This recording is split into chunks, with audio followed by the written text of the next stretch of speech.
संसद टीवी के और भी प्रोग्राम्स देखने के लिए सब्सक्राइब करें हमारा यूट्यूब चैनल और हाँ, इन्हें लाइक और शेयर करना ना भूलें।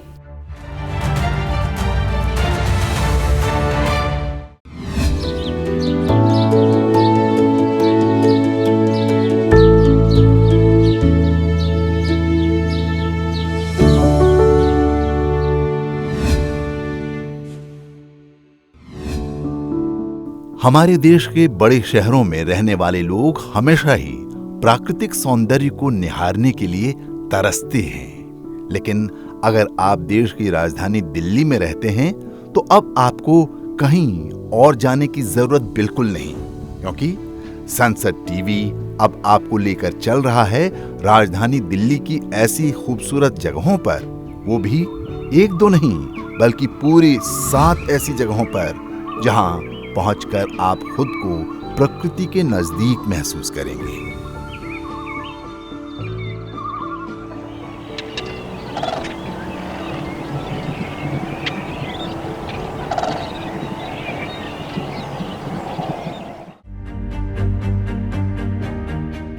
हमारे देश में शहरों के विस्तार के लिए जहां पेड़ों की अंधाधुंध कटाई हुई, वहीं दूसरी ओर भौतिक संसाधनों के बढ़ते उपयोग से कार्बन उत्सर्जन भी बढ़ गया। घटते हरित क्षेत्र और पानी के सूखते स्रोतों ने इस समस्या को और भी जटिल बना दिया। शहरों की इन्हीं समस्याओं को देखते हुए यहां पर प्रकृति के संरक्षण की विशेष आवश्यकता महसूस की गई। ऐसे में पर्यावरणविदों की राय पर, वैज्ञानिक शोधों के निष्कर्ष से और सरकार की पहल पर शहरों में प्राकृतिक संतुलन बनाने, प्रकृति के विस्तार और जैव विविधता कायम रखने के उद्देश्य से एक कार्य योजना तैयार की गई। इसे नाम दिया गया बायोडायवर्सिटी पार्क, जिसे हम हिंदी में जैव विविधता उद्यान के नाम से समझ सकते हैं। दिल्ली विकास प्राधिकरण और दिल्ली विश्वविद्यालय के समन्वय से सन 2002 में इस प्रोजेक्ट की शुरुआत हुई। दिल्ली विश्वविद्यालय में पर्यावरण प्रबंधन केंद्र के संस्थापक निदेशक CR बाबू की देखरेख में इसका प्रारंभ हुआ।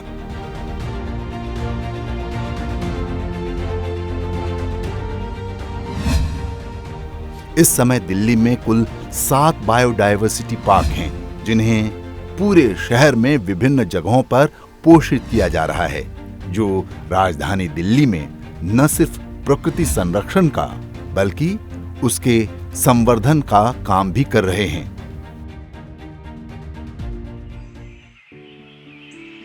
ये बायोडायवर्सिटी पार्क न केवल प्राकृतिक एवं सुंदर वातावरण प्रदान कर रहे हैं, बल्कि शहर की हवा पानी को छोटे स्तर पर ही सही प्राकृतिक रूप से बेहतर बना रहे हैं। इसके अलावा लोगों को प्रकृति के समीप होने का एहसास भी कराते हैं, जहां न केवल प्राकृतिक सुंदरता देखने को मिलती है, बल्कि साथ ही साथ लुप्त प्राय होते छोटे कीट पतंगों, तितलियों के अलावा रंग बिरंगे पौधे और फूल भी देखने को मिलते हैं।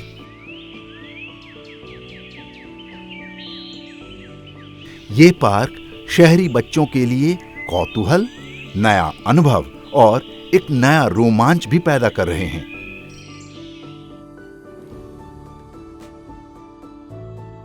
बायोडायवर्सिटी पार्क क्या है? बायोडायवर्सिटी पार्क कैसे कार्य करता है? प्रकृति और पर्यावरण संतुलन बनाए रखने में इसका क्या योगदान है? इन सब सवालों का जवाब जानने के लिए हमने दिल्ली में मौजूद सभी 7 जैव विविधता पार्कों का दौरा किया और इन्हें संचालित करने में अहम भूमिका निभाने वाले एक्सपर्ट्स और साइंटिस्ट्स से विस्तार से चर्चा की।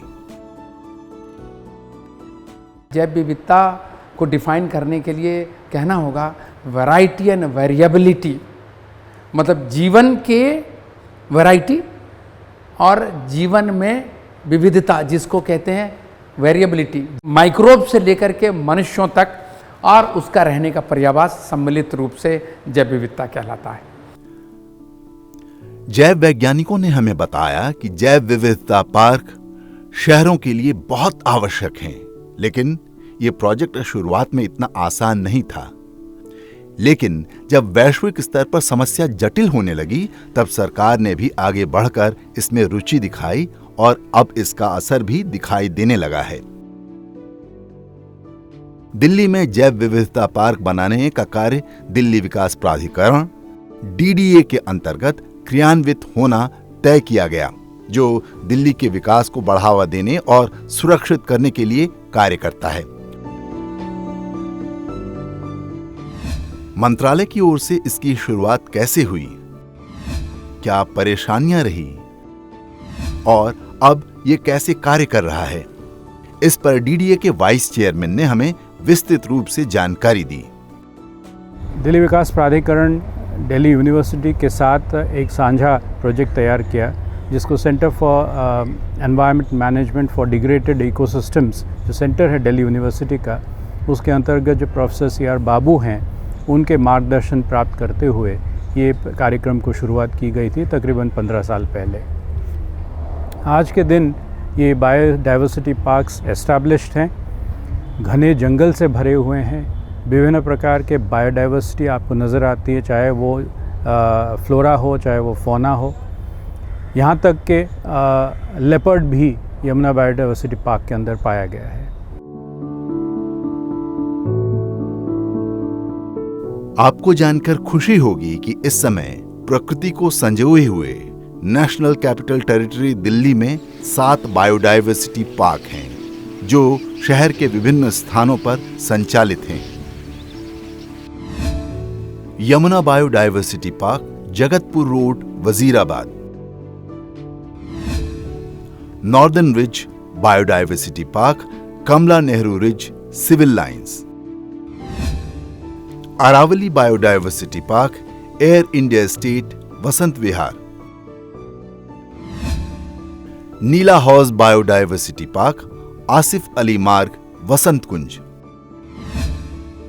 तिलपथ घाटी बायोडाइवर्सिटी पार्क, सैनिक फार्म्स, नई दिल्ली। तुगलकाबाद बायोडाइवर्सिटी पार्क, मां आनंदमयी मार्ग, Okhla phase 1। Kalindi biodiversity park, Okhla. ये जैव विविधता पार्क देश के दिल्ली की धड़कन बनकर न सिर्फ दिल्ली को सुंदर बना रहे हैं, साथ ही पर्यावरण को बचाने में भी उल्लेखनीय योगदान दे रहे हैं। किस तरह ये छोटी छोटी इकाइयां बड़े कार्यों को अंजाम दे रही हैं, ये जानने के लिए हम सर्वप्रथम पहुंचे यमुना बायोडाइवर्सिटी पार्क में, जो कि दिल्ली के वजीराबाद में यमुना किनारे स्थित है। इसका क्षेत्रफल 457 एकड़ का है। इस प्रोजेक्ट से संबंधित विस्तृत जानकारी हमें फैयाज खुदसर, जो कि बायोडाइवर्सिटी एक्सपर्ट और इस प्रोजेक्ट के इंचार्ज साइंटिस्ट हैं, उनसे मिली। आप देखें, ये यमुना बायोडाइवर्सिटी पार्क की ही पूरे की अहमियत है। उसमें एक ये नैरो शैलो वेटलैंड है जो 1.5 किलोमीटर लंबा है। ये रिचार्ज करने का सबसे बड़ा यंत्र है। ये narrow shallow wetland Yamuna biodiversity park का, इसने इतने पानी को समाहित किया हुआ है कि पड़ोस में रहने वाले लोगों को इससे ये सुविधा मिल रही है। यहाँ के जो नमी बरकरार है, इससे तापक्रम को ये रेगुलेट करता है।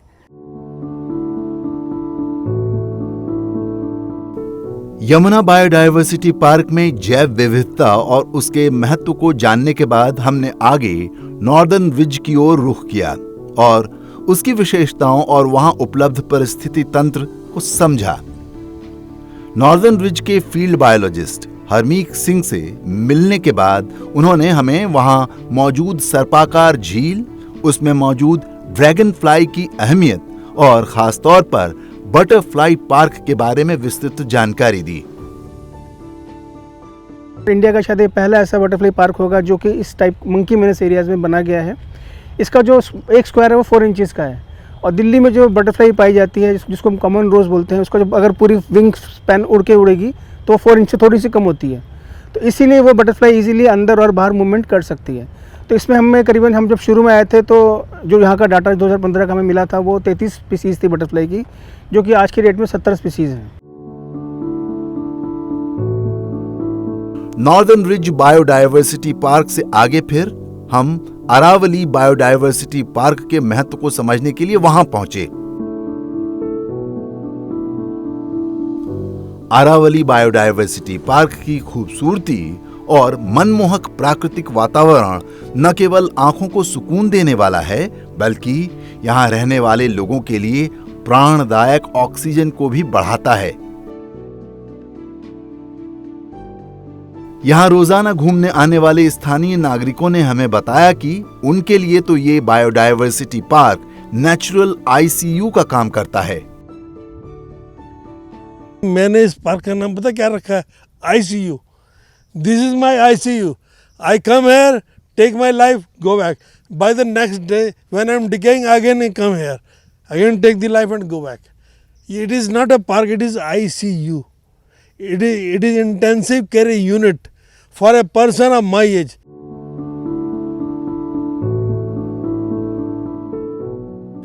इसी दौरान यहाँ के वाइल्ड लाइफ साइंटिस्ट से हमें विभिन्न प्रकार की जानकारियां प्राप्त हुईं। उन्होंने न केवल हमें यहाँ मौजूद विभिन्न प्रजातियों के पेड़ पौधों की जानकारी दी, बल्कि यहाँ औषधीय पौधों के लिए बनाए गए विशेष स्थान से भी हमें अवगत कराया। साथ ही बच्चों के एजुकेशनल जोन और नेचर कैंपिंग साइट के बारे में भी बताया। नेचर कैंपिंग जो है वो एक बहुत ही महत्वपूर्ण एक्टिविटी है। अगर आपको पर्यावरण को बचाना है या उसको संरक्षित रखना है तो उसके लिए बच्चे एक विशेष हैं जो एक फ्यूचर जनरेशन कंट्री के हैं और वो शायद लेके चलेंगे इस देश को। तो हम बच्चों के लिए हमने एक विशेष व्यवस्था इस पार्क में कर रखी है, जो सिर्फ अरावली पार्क में है ये व्यवस्था। और हम बच्चों को यहाँ पे 40 घंटे के लिए रोकते हैं आकर के, और उसमें हम उनको टेंट प्रोवाइड करते हैं। टेंट के अंदर कॉट्स हैं, कॉट में कैरी मैट जिस पर सोते हैं, और एक स्लीपिंग बैग प्रोवाइड करते हैं। तो करीब 28 बच्चों का एक ग्रुप यहाँ पर आता है, साथ में 2 टीचर्स होते हैं और साथ में सुरक्षा के लिए 2 सिक्योरिटी गार्ड। ये हमारी व्यवस्था है।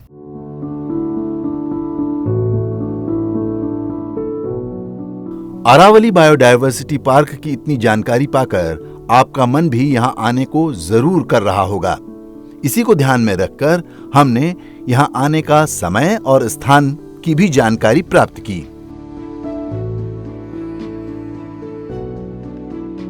अरावली पार्क के 2 गेट अप्रोच रोड हैं हमारे, 2 गेट्स हैं इसके, एक वसंत कुंज और वसंत विहार। तो किसी को महिपालपुर या आपके छतरपुर साइड से अगर किसी को आना है कहीं से भी, तो वसंत कुंज की एंट्री वो कर सकता है। और दूसरा एक गेट हमारा वसंत विहार की तरफ है।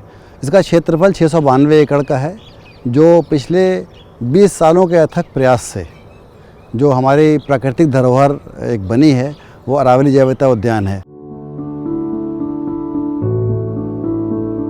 दिल्ली के वसंत विहार में एक और जहां अरावली जैव विविधता उद्यान है, वहीं इसी के नजदीक वसंत कुंज में नीला हौज बायोडायवर्सिटी पार्क है, जहां जाकर आप न केवल शुद्ध और ताजी हवा में सैर कर सकते हैं, बल्कि वहां पर यह भी देख सकते हैं कि किस प्रकार प्राकृतिक तौर पर बायोलॉजिकल ट्रीटमेंट करके सीवेज के गंदे पानी को शुद्ध किया जाता है और उसके पश्चात उसे पास स्थित झील में भेजा जाता है, जिससे कि उस साफ पानी में न केवल मछलियों व अन्य जलीय पक्षियों का आगमन हुआ है, बल्कि पूरा पारिस्थितिकी तंत्र भी फल फूल रहा है।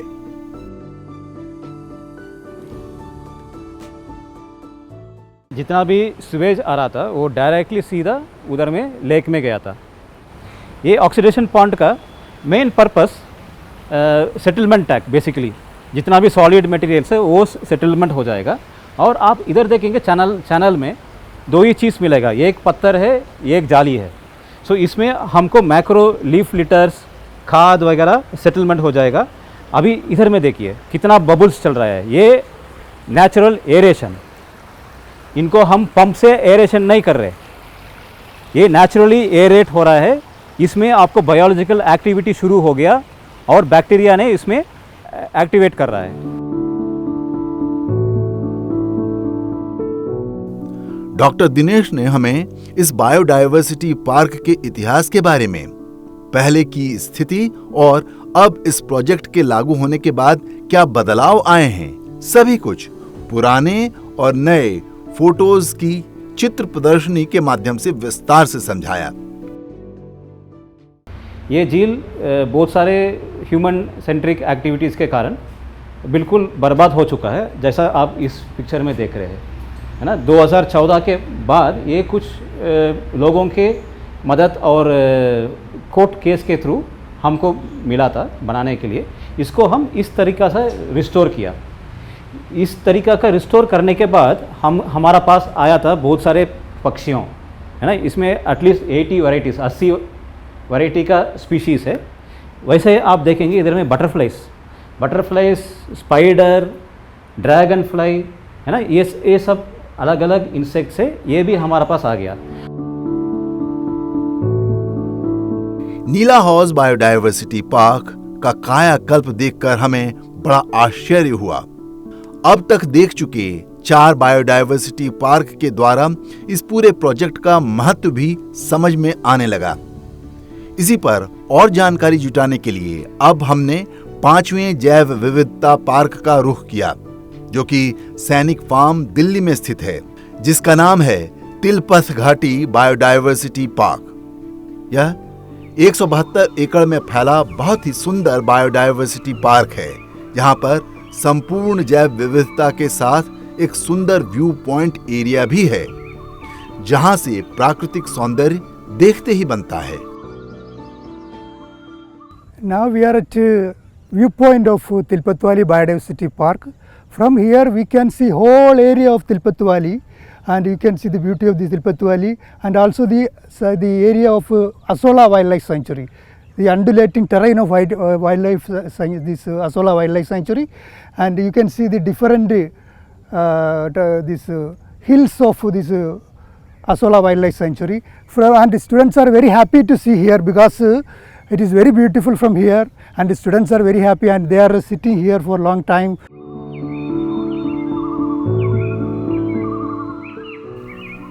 अगर आप दिल्ली में रहते हुए साफ हवा और शुद्ध वातावरण को महसूस करना चाहते हैं, तो दिल्ली के इन जैव विविधता उद्यानों में आकर इसका आनंद ले सकते हैं।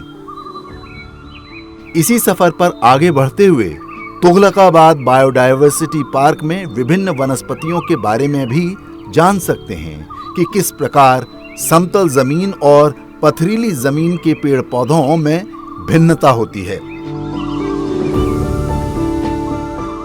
इसके बारे में तुगलकाबाद बायोडायवर्सिटी पार्क के साइंटिस्ट इंचार्ज बताते हैं कि ये इस तरफ अगर आप जंगल देखते हैं तो ये ब्रॉड लीफ स्पीसीज है, और ये इसलिए है कि ये ज़मीन जो है इनकी समतल है और इसमें जो ज़मीन में गहराई में जड़ जा सकती है।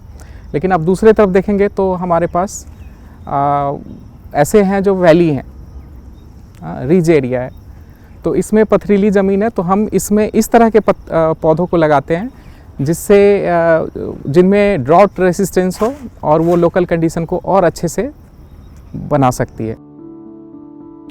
दिल्ली रिज की विभिन्न जानकारी के साथ ही जंगल के रखरखाव और प्रकृति के इकोसिस्टम के बारे में भी डॉक्टर विवेक कुमार ने अपने अनुभव साझा किए और इन्हें अपनी विरासत बताते हुए इनको संरक्षित करने पर भी जोर दिया।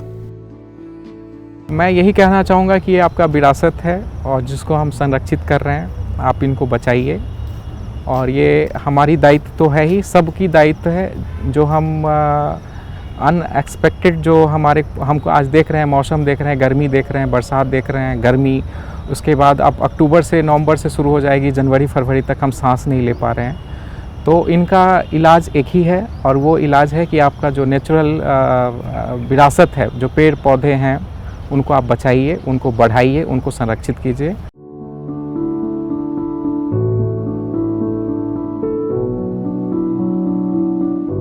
प्रकृति का संरक्षण न केवल हमारे लिए बल्कि आने वाली पीढ़ियों के लिए भी कितना महत्वपूर्ण है, यह जानना हम सभी के लिए बहुत आवश्यक है। इसी जानकारी को लेकर हम दिल्ली के 7वें और अंतिम बायोडायवर्सिटी पार्क पहुंचे, जिसका नाम कालिंदी बायोडायवर्सिटी पार्क है। यहाँ यमुना नदी के छिछले पानी में खासतौर पर शीत ऋतु में विभिन्न प्रकार के पक्षियों को बड़ी ही आसानी से देखा जा सकता है। तब यहाँ के मनमोहक नजारों को देखकर आप मंत्रमुग्ध हो जाएंगे, क्योंकि इस तरह के कम गहरे पानी वाले क्षेत्र में मछलियों के साथ ही विभिन्न वनस्पतियां मौजूद रहती हैं। उस पर कीट पतंगे बहुत आते हैं, जो कि इन पक्षियों का मछलियों के बाद दूसरा प्रमुख भोजन होता है। इसलिए ऐसी जगह पर एक अच्छा पारिस्थितिकीय तंत्र निर्मित होता है, जो हर तरह से प्रकृति से अनुकूल है। कालिंदी बायोडायवर्सिटी पार्क की विस्तृत जानकारी यहाँ के साइंटिस्ट यासिर अराफात ने हमें प्रदान की। सबसे इंटरेस्टिंग बात है कि फॉरेस्ट अपनी देखभाल खुद करता है। जब भी इसका लीफ फॉल होता है, लीफ फॉल होने के बाद जब पत्ती ज़मीन पे गिरती है, ये धीरे धीरे डिकम्पोज होती है और वापस पौधे खाद बन के वापस पौधों में चली जाती है। ये जो है कालिंदी बायोडायवर्सिटी पार्क का फ्लड प्लेन वेटलैंड है। ये 140 हेक्टेयर में है और इसमें ज़्यादातर क्या है, ये बिल्कुल सिल्टेड वेटलैंड्स हैं और इसमें आइकोनिया भरी पड़ी है। और हम लोग आइकोनिया को निकाल रहे हैं और रीस्टोर कर रहे हैं, डीसिल्ट कर रहे हैं, और ज़्यादा डीसिल्ट भी नहीं कर रहे हैं, बस 1 फीट तक, ताकि वो बर्ड के लिए बहुत बढ़िया हैबिटेट रहे। और आने वाले वक्त में हर साल सर्दियों में यहाँ पर हज़ारों की तादाद में विंटर माइग्रेटरी बर्ड्स आती हैं। कालिंदी बायोडायवर्सिटी पार्क की जानकारी के साथ ही दिल्ली के 7 बायोडायवर्सिटी पार्क की विभिन्न विशेषताओं और उनकी उपयोगिताओं को देखकर हम समझ सकते हैं कि बायोडायवर्सिटी पार्क का कितना ज्यादा महत्व है। यह न केवल हम मनुष्यों के लिए बल्कि संपूर्ण जीव जगत, पशु पक्षी और प्रकृति के लिए भी बहुत आवश्यक है।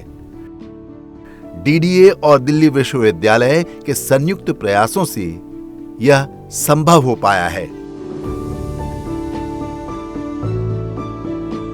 इस प्रोजेक्ट की सफलता को देखते हुए भविष्य में न केवल सिर्फ इसे देश के दूसरे शहरों में बल्कि विदेशों तक में क्रियान्वित करने की कार्य योजना पर काम चल रहा है।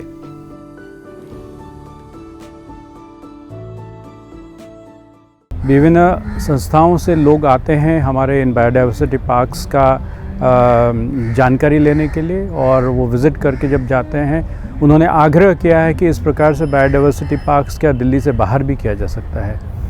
तो हमने कहा है कि ये जो हमारे बायोडायवर्सिटी पार्क्स ये एक सेंटर फॉर लर्निंग हो सकते हैं। तो चाहे कोई भी हमारे देश से हो या विदेश से हो आके यहाँ पे सीखना चाहते हो तो हम उनको सिखाने के लिए तैयार हैं। मैं आग्रह करूँगा सभी जो इस कार्यक्रम को देख रहे हैं कि आप भी उन बायोडायवर्सिटी पार्क्स में जाएं, उसका आनंद लें, उससे सीखें कि किस प्रकार से शहर के अंदर हम एक सस्टेनेबल डेवलपमेंट का प्रक्रिया अपना सकते हैं।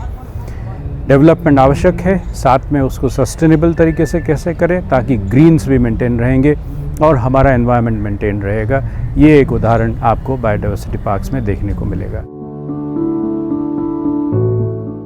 अब समय आ गया है जहां हमें यह समझना अत्यंत आवश्यक है कि प्रकृति का संतुलन बनाए रखने के लिए जल, जंगल, वन्यजीव और वनस्पति इन सभी का संरक्षण आवश्यक है, क्योंकि प्रकृति है तो हम हैं।